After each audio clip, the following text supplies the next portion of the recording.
Welcome to Side by Side, a podcast where I, Robert Kwong, take you inside conversations with artists, creatives, healers, and warriors taking the charge in their transformational story.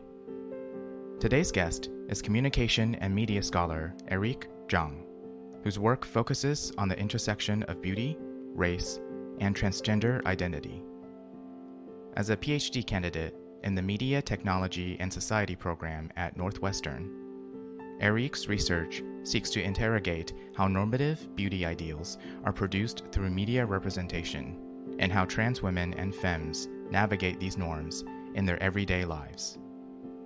In our conversation, we discuss Erique's journey and transition as a trans feminine person, the tension between visibility and anonymity, and the things we take for granted in a cis heteronormative culture. This will be an interesting episode. I had only recently thought of this idea, which is to have a conversation with you. Partially it's because some people don't know who my partner is, and the second reason being I find your work really, really fascinating, and I can't wait to dive into it. So thanks, Ari, for agreeing to join me on the Side by Side podcast. Yeah, of course. You are a communication and media scholar, and your research lies at the intersections of trans studies, feminist media studies, queer and trans of color critique, and fashion studies. So why don't you tell listeners a little bit about why those intersections matter to you and what made you become interested in these different areas?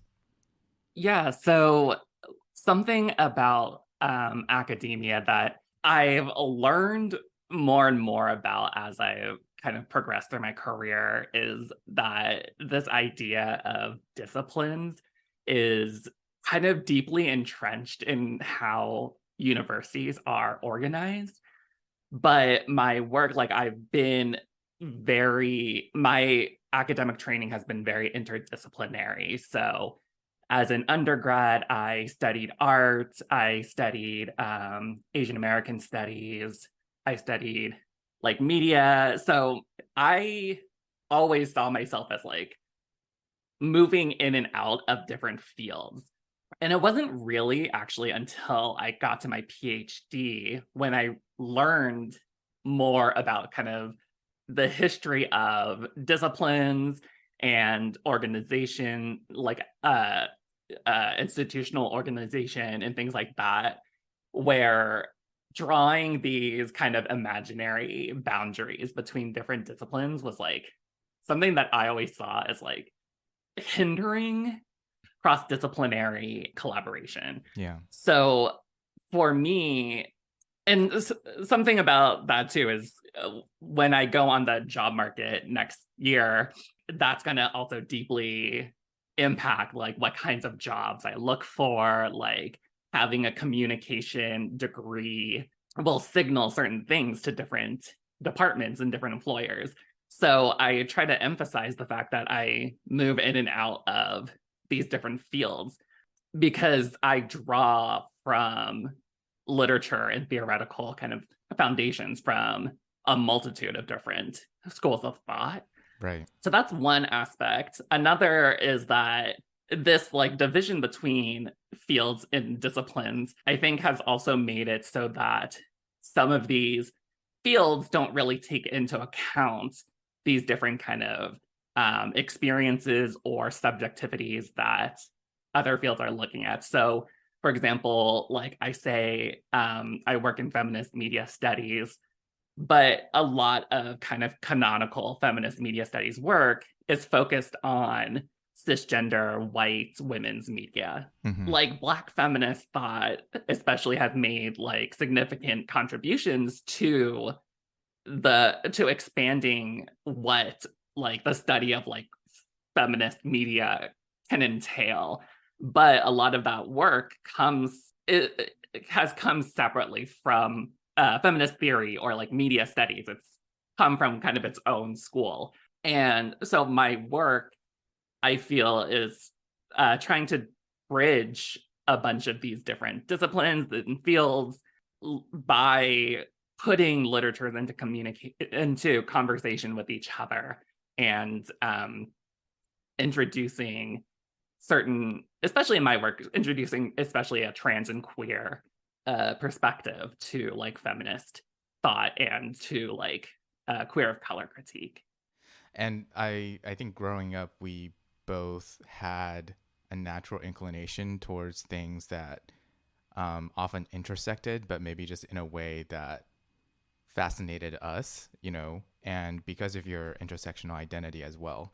So aside from you being Chinese American, coming from an immigrant family, you are also trans. So for listeners who don't know, when did you realize that you yourself were not cisgender, and when did you decide to transition? So I was able to put it in words in 2016, the summer of 2016. That was when I first used the label non-binary to define myself. I think, like a lot of trans people, that I had kind of complicated feelings and experiences about gender for much of my life.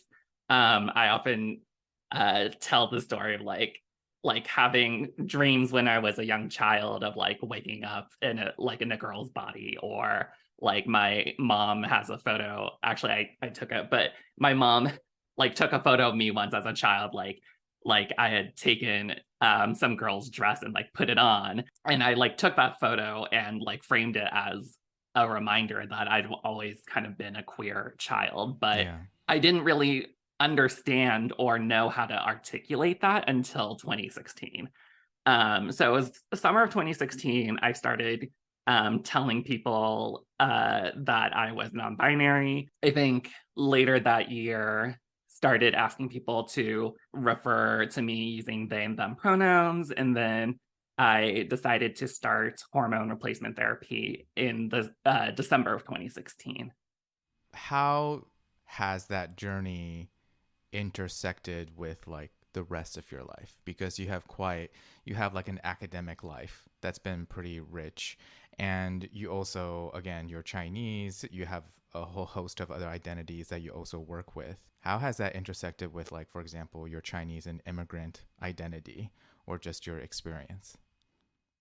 So a lot of my academic interests have been deeply informed by my own experience. I did a master's in fashion studies before I started my PhD, and I wrote my thesis on Asian American drag queens because that was, you know, I'm Asian American and I was and still am very interested in drag, and drag actually like helped me to discover that I was trans myself.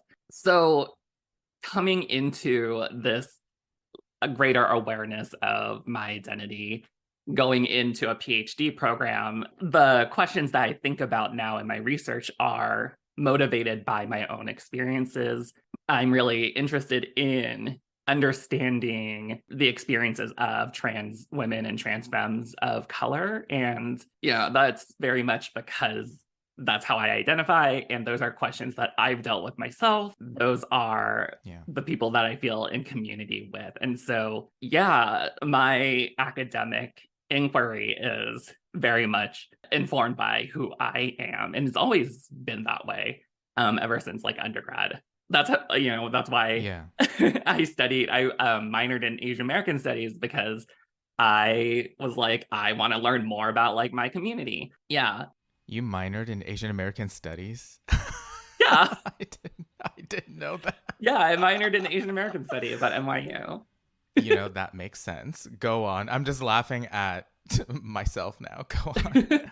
And yeah, so on a more personal level, I think that's something like my intersecting identity has been something that has been an important part of how I interact now with the world and with different communities. Yeah. So I've always kind of been very active on social media. And I remember like created a Twitter account when I started my PhD because I knew like a lot of academics were on Twitter. I wanted to create like this profile, like professional kind of profile for myself.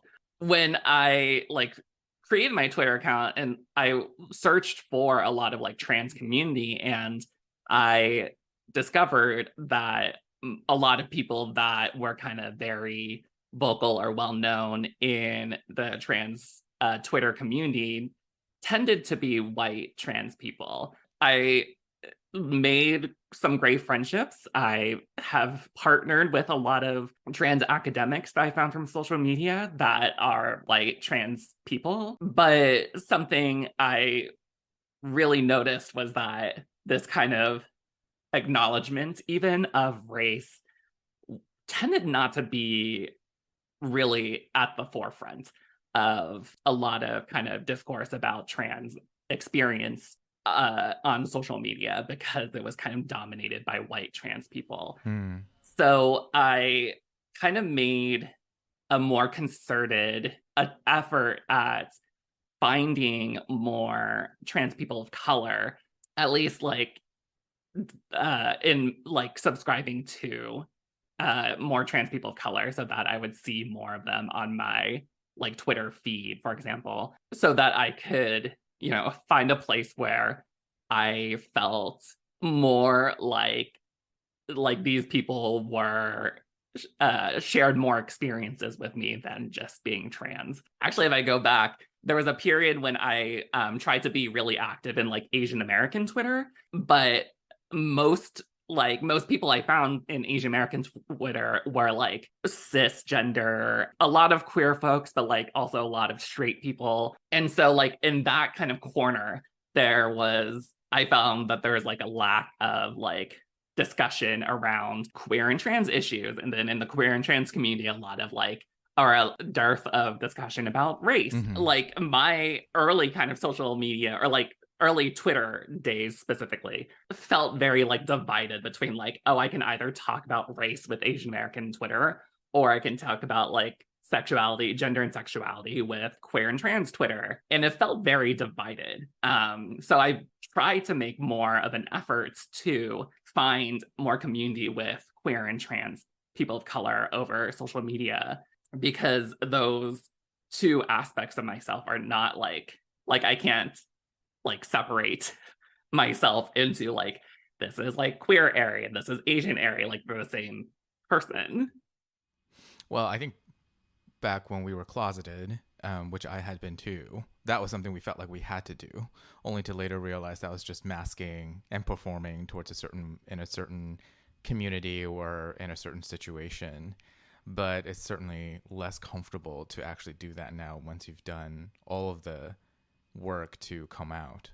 And one of the things that, you know, we can do to address feeling a little bit alienated no matter what space we're in is to become more visible. And you've written about this, right?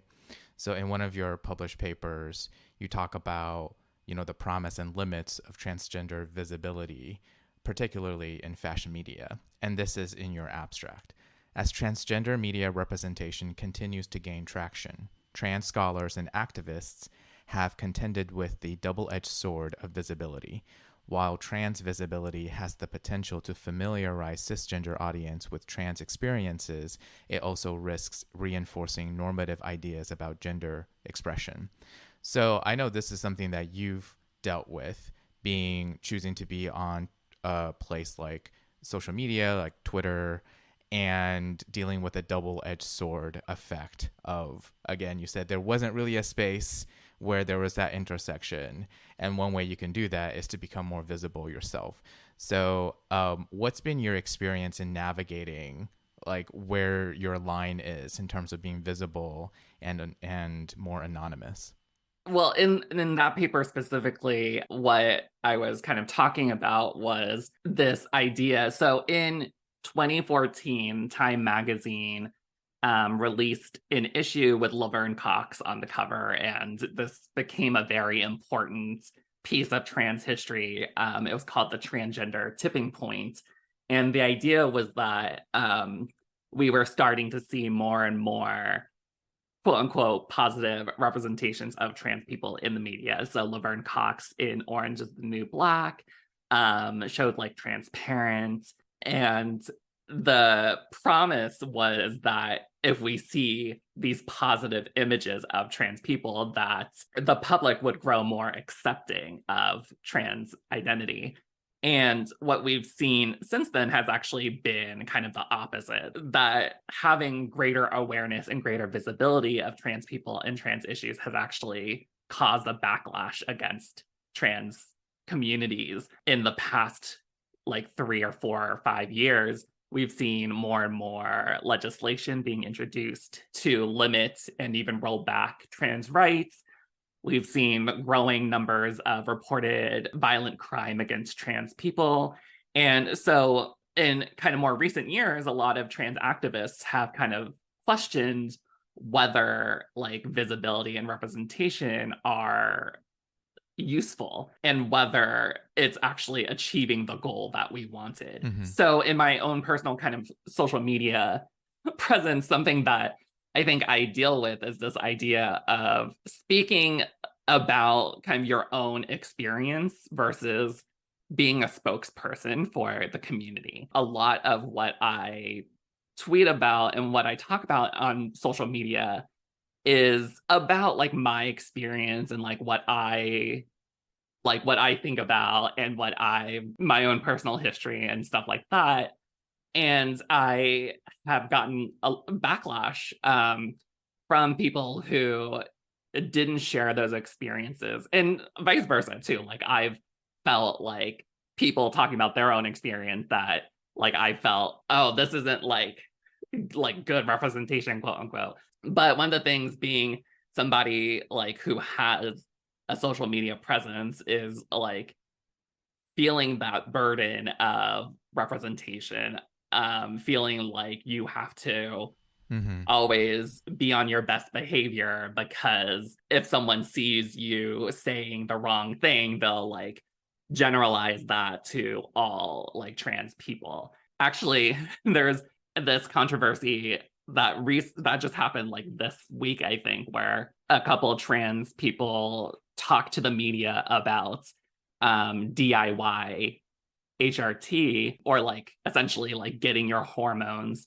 through questionably legal sources.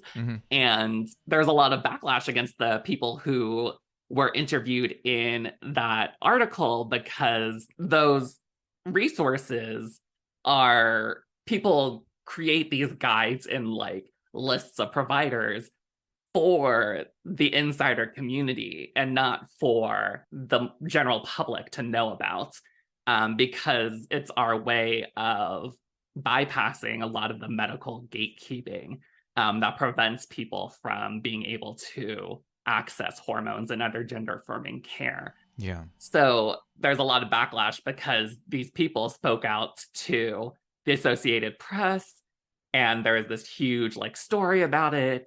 And there's a lot of fear that like if this gained kind of public notoriety, that then like legislators would crack down on hormones that were being accessed in ways that didn't go through the traditional kind of medical gatekeeping system. Yeah, so there's a lot of different questions.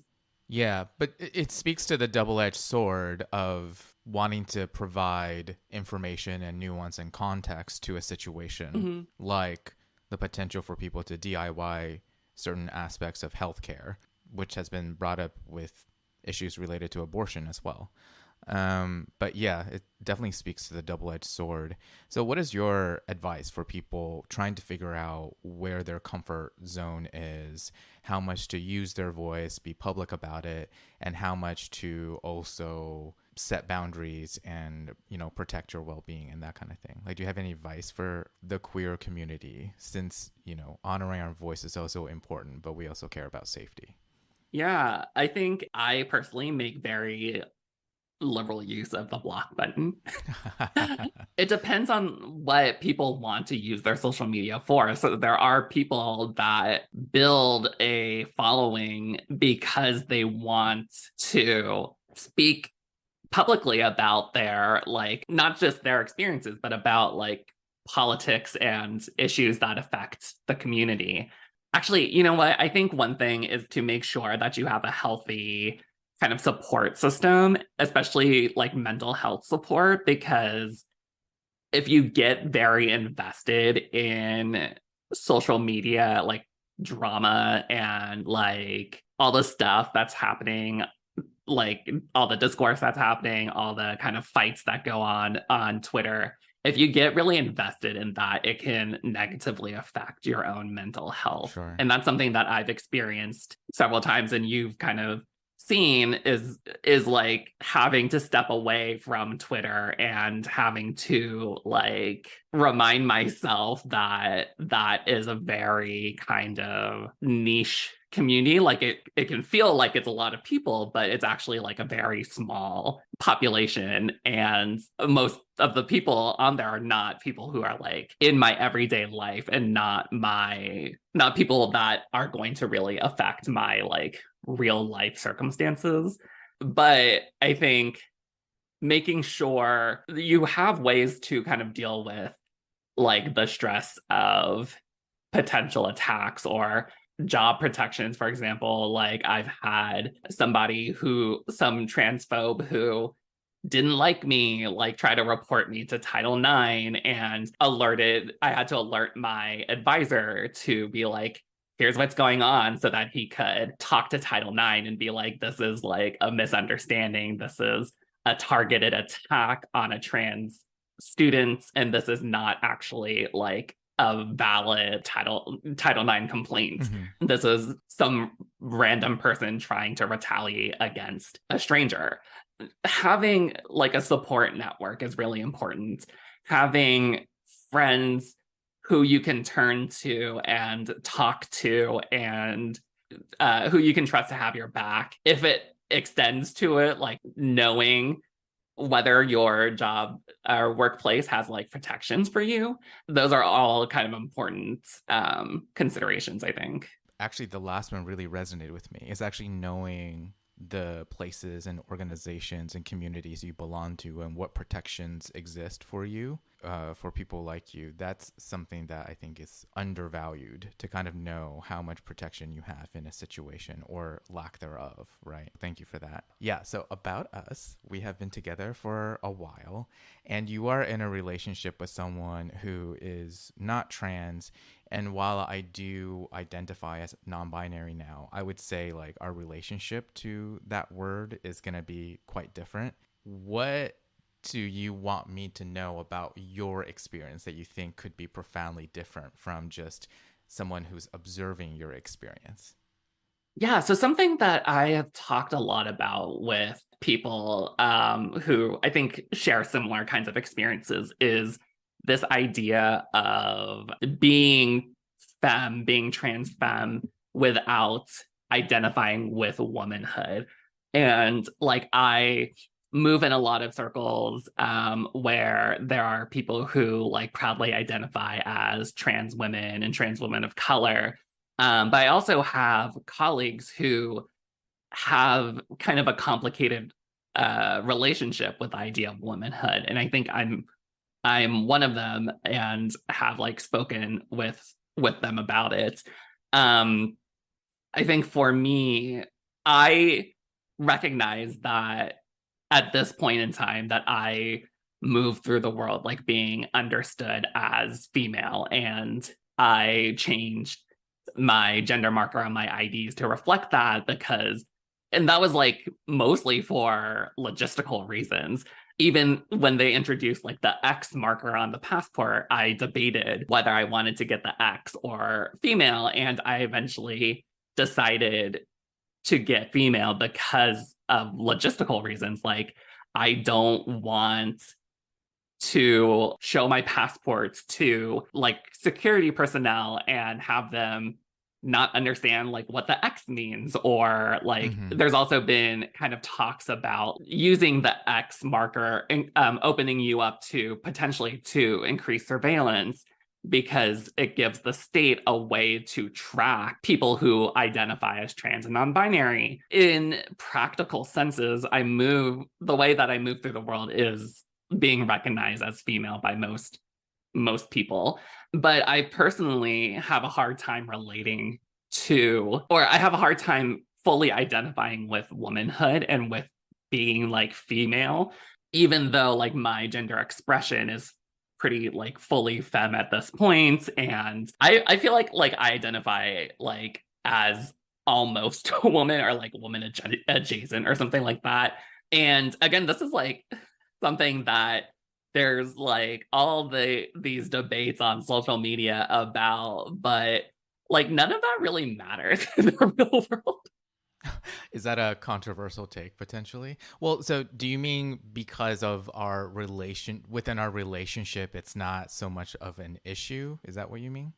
I think what I mean is that in the real world, I don't have people like coming up to my face and like challenging me on my gender. Yeah, Like right. I have gotten people on Twitter who have tried to dissect like you're not really non-binary because of X, Y, and Z. And Hmm. like people in the real world don't do Right. that to me.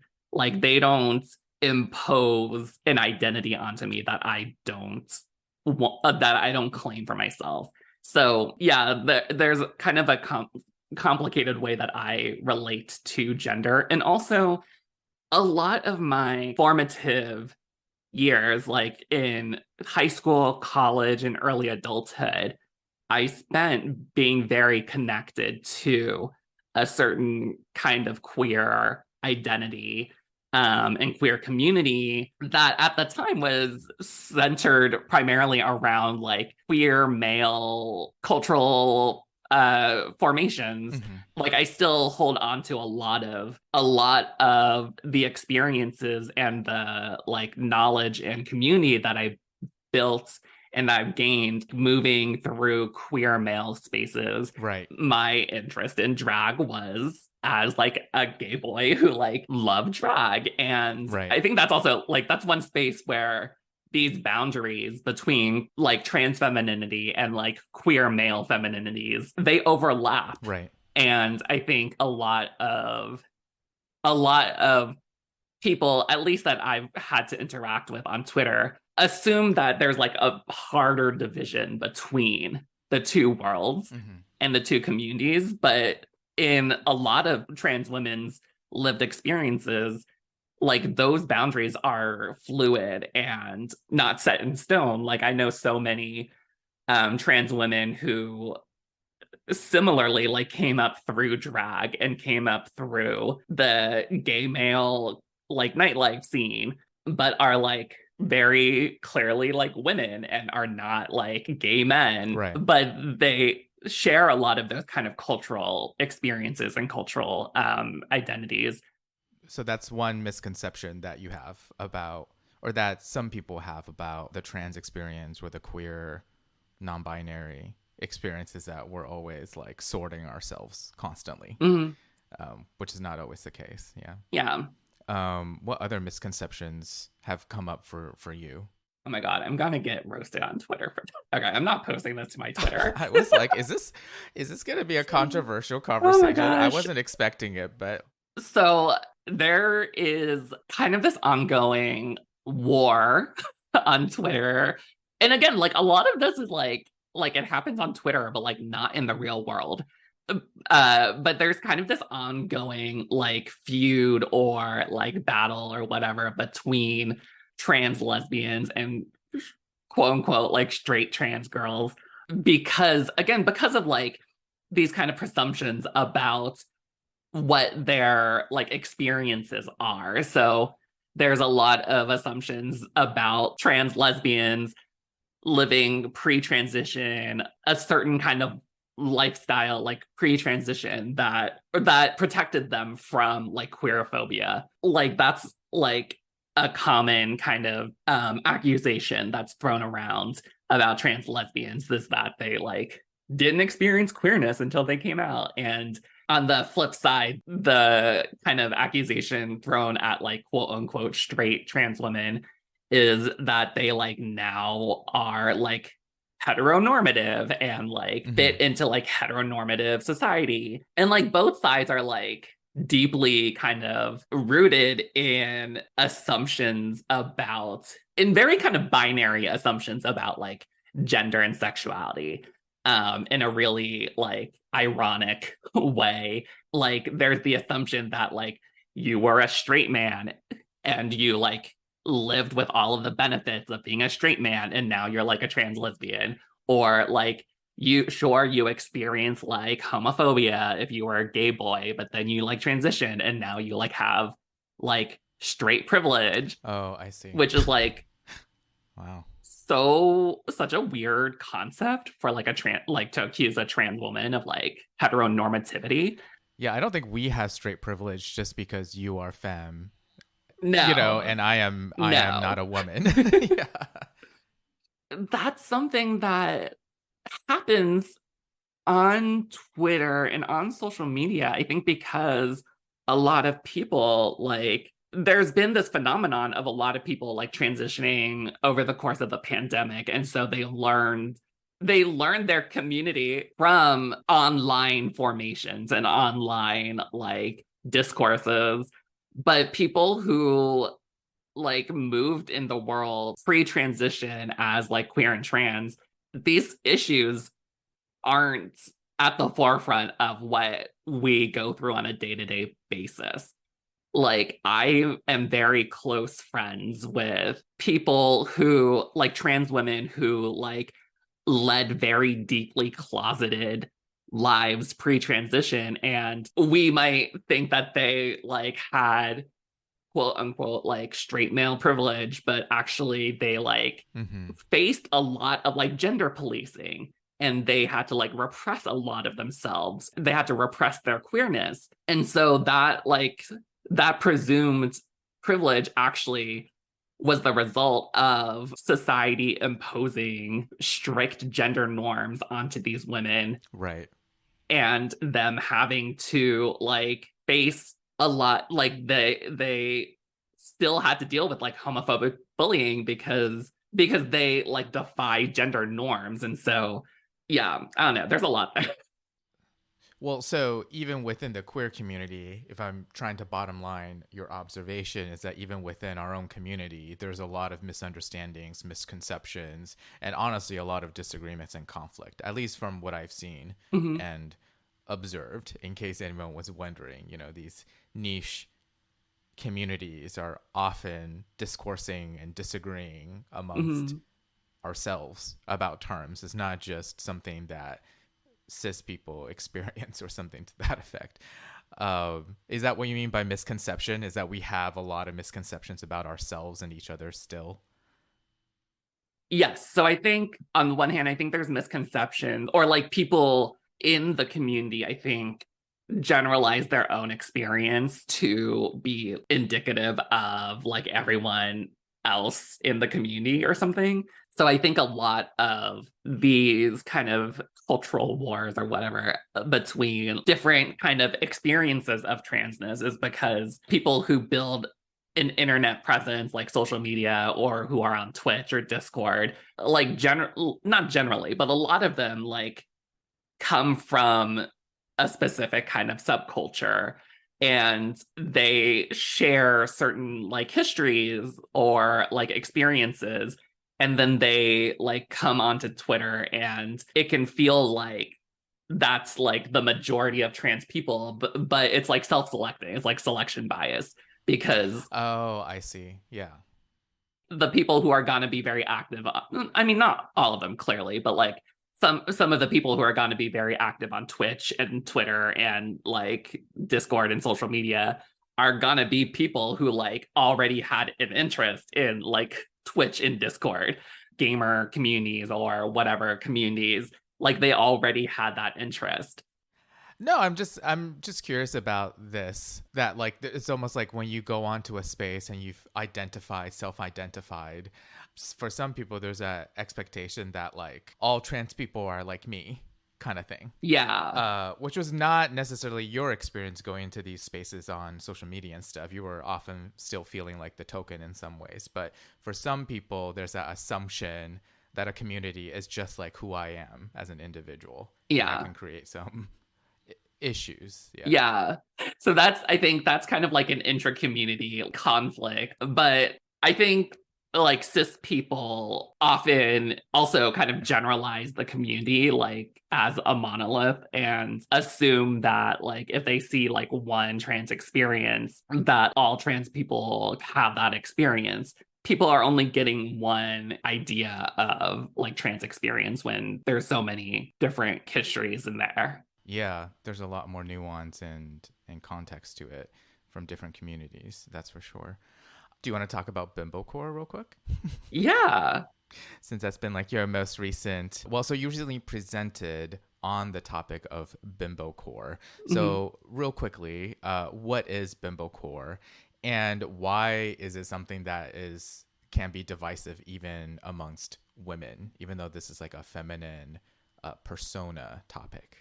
Yeah, so Bimbo Core is not really new, but kind of emerging aesthetic and subculture that is primarily seems to be like Gen Z, very femme communities on social media. I see it a lot on TikTok. That's kind of where I was introduced to it. But I've also seen like Instagram, people on Instagram, for example, fitting into kind of the bimbo mold. But it's this reclaiming of a hyper feminine aesthetic that's like kind of traditionally femme, but often in a way that like a lot of people would say is like kind of a sexualized femininity. And a lot of people who are part of the community have reclaimed these aesthetics, like styles of dress and ways of even like decorating their rooms, for example, or like living their lives as a form of empowerment. So they claim their own agency in being able to define womanhood and femininity in the way that they want to, in a way that feels like authentic to them. I think one major kind of defining trait of Bimbo Core is that it's very self-aware and very not ironic. Like I think people are like pretty sincere about it, but they're doing it in a way where they're like very self-aware that like I am dressing like a bimbo because I'm exerting my agency as a woman and I'm claiming these signifiers of womanhood that for a long time have been denigrated by society, that have been sexually objectified by men, or that a lot of feminist movements have decried these displays of femininity for being patriarchal. I think it's not that actually a new thing. Like there's been histories of women reclaiming hyper feminine aesthetics as a political gesture. So I think a lot about like Riot Girl and Courtney Love dressing in like baby doll dresses as a way of subverting this image of like a sweet innocent little girl and instead using it as like a punk rock kind of aesthetic. And like Riot Girl bands then like dressing in very feminine like Mary Janes and like baby doll dresses and like cardigans and things like that, but Mhm. singing about the patriarchy and singing about sexual objectification and things like that. So it's certainly not like a new thing, but there's a way that Gen Z is performing like bimbo aesthetics on social media that's very fascinating to me because it's very self-aware, but it's also very grounded in internet culture and social media and TikTok culture. Yeah. Like the fact that it's on social media is a very kind of important part of what I'm like seeing as bimbo Right, the core. virality of it. Yeah, like making videos that go viral and like the TikTok format of like short videos, using like viral sounds, Hmm. like making videos that are meant to be shared with hundreds and thousands or even millions of viewers as part of how they put themselves out there. Yeah, and it's a movement that I think I find to be particularly fascinating, especially as a fan of Legally Blonde. So, Yes. well, so again, this goes back to not putting the pressure on ourselves to be representatives, except for speaking from our own perspective and our own voice. But there's so much discourse and a lot of movements going on that is affecting trans women, women in general. What to you would be like an ideal future? Like what could be possible that would be inclusive and equitable for trans people? Like what would be a future that you think would be ideal? Free healthcare. No, really, like having free access to gender affirming procedures, like a lot of things that like I actually want for myself or that I have considered are inaccessible to me because the medical industrial complex have decided that certain procedures are not medically necessary. What's actually really cool is that I've seen several states starting to cover some of these things. So, like, I know New York and Maryland actually have like their Medicaid systems cover things like facial feminization surgery now. And I think that's really cool. I know people who have like gotten facial feminization surgery covered from Medicaid, but for most people, like that is not an option. And so they have to like pay tens of thousands of dollars out of pocket to access something that one, like helps them to feel better about themselves, but also two, helps them to protect themselves in public. I think there's a common assumption and misconception about trans women, especially, that they want to get things like cosmetic surgery or participate in beauty culture because they fetishize like womanhood. That's a common claim that, especially that a lot of anti-trans so-called feminists that they make about trans women is that they're actually just men who are fetishizing like womanhood. But the reality is that a lot of these procedures help trans people and trans women to live in a world where they will face trans misogyny and where their lives are in danger if they don't fit a certain aesthetic. So a lot of these procedures, like, yes, a lot of trans women have cosmetic surgery and participate in beauty culture because they want to look beautiful or they want to like look a certain way, but a lot of that is also about like their safety. Mm-hmm. I think that was a long-winded way to say like one, free healthcare protections for trans people. I've been doing this project where I've been asking trans women and femmes of color to imagine like what beauty could look like in a world where they don't have to think about these things. Like they don't have to worry about like their safety. They don't have to worry about fitting a beauty standard, but they just get to play around with their makeup. Like I've had some participants like come up with like really out there and interesting looks. And I've also had participants create looks that were very kind of conventional, like makeup looks, like very kind of conventional glam looks. I think it's interesting just to like ask my participants what they would do and to see like a lot of them still fall back on aesthetics that fit modern day like beauty norms. So what would be like a better future in terms of beauty norms and fitting in and all of that to you, even if it seems rather distant from now? Again, like access to care and medical care, and to have access to the procedures that people want to have.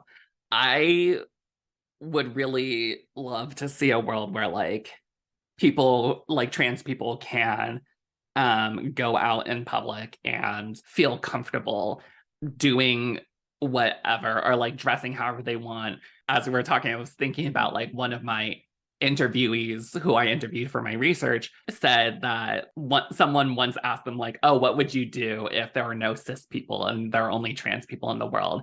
And their response was like, they would go swimming because right now in the world as it is, like they don't feel comfortable going swimming because people will be hostile towards them for having a non-normative body. And so those are things like that I would love for trans people to experience, is like whatever experiences or like styles of clothing or ways of expressing themselves that they want but feel like it's not safe for them now. When this person like told me that story, I was like, yeah, I also like have not gone swimming in so many years because I've had like insecurities about my body. And more recently, like the idea of going out in public in like a bathing suit has been like mortifying to me. Or like I've had a lot of like my cis female friends try to invite me to Korean spas where you're like naked the whole time, or you just have like a towel wrapped around you. And every time they ask, I'm like, I will be kicked out. Or probably, I mean, I probably wouldn't be kicked out, but like You'd be worried about I it would, the entire time. yeah, I'd be worried. I would be afraid that somebody would like say something, or like I would have to cover myself up more. And like those are things that I wish that trans people didn't have to worry about. And part of that is having access to care, to medical care, having access to material resources, having stable income, having stable housing. Yeah, there is actually so another one of my research projects has been looking at trans representation in fashion magazines. And there is an issue of Women's Wear Daily that was dedicated to, or they had a special section that was dedicated to like LGBTQ rights. And there was an interview with Ian Field Stewart, who is the co-founder of the Ochre Project, which is like this mutual aid collective in Brooklyn that originally provided food, now provides additional services to Black trans community in New York. One of the questions was something like, what do you want to see like in the future, or like how do we get to like this future? And she goes on this like long like monologue about like where she imagines the life of a Black trans person waking up and having food and having housing and being able to go to a job where they feel fulfilled, and like having access to public transportation, having access to community centers where they can get support, having free therapy, not worrying about cops or immigration enforcement, all of these things that were just literally just about like day-to-day life, having access to things that I think a lot of people take for granted. Thank you. Yeah, a lot of things that we take for granted, and a lot of things that we think are just automatically our right, until you talk to someone who's more marginalized and who's right next to you and who does not have the same access as you. Mm-hmm. So if people are interested in looking at some of your published works, your teaching, your CV, where can they find you? So my website has more information about my research. I put full PDFs of all my publications on there to bypass academic journal paywalls.